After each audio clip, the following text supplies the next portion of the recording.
Good morning guys, magluto tayo ng native chicken. Ayan po ang ating garlic, onion, lemongrass at ating magic sarap na gagamitin natin panlasa. At ayan ang ating native chicken na naka-slices na po. Dalawang chicken po yan guys at mag-i-start na tayo magluto. Ayan na ang bawang, nasa kawali na po.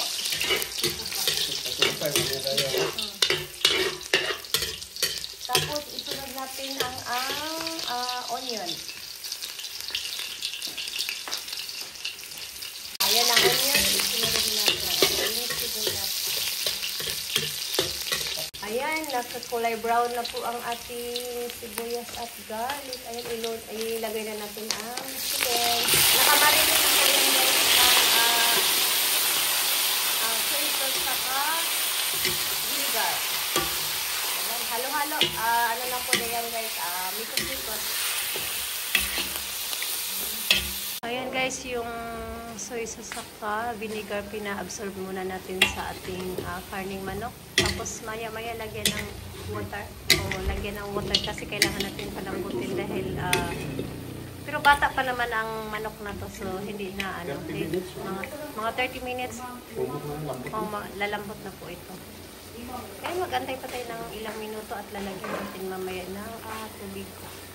Ilalagay na natin ang lemongrass at water. Na ang lemongrass ay yung lemongrass.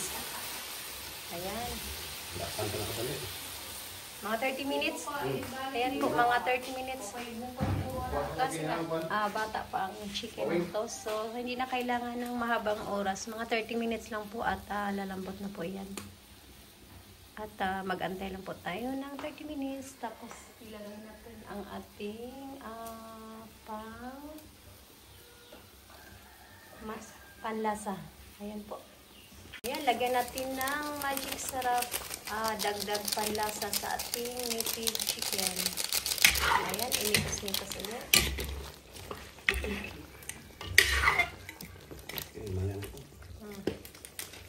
Ayan, palambutin pa natin konti. Yung water ka nilagay natin guys, ayan nag-absorb konti na lang po. At ito ilagay na natin ang ating coconut milk. Ayan. At malambot na po yung karne ng manok. Ayan, ang last na nilagay po guys is yung bawing na ang bango po niyan. Tapos yung ano po ng chicken. Ayan. Nalagay na po lahat at mag-antay na lang po tayo ng mga ilang minuto. Maluluto na po ang ating native chicken na ginataan. Ayan, lagyan na lang po ng salt kasi may ano na po yan. Nilagyan na po natin ng pampalasa na magic sarap. Ayan. At imikos-mikos ulit. Ayan po ang ating ginataang native chicken.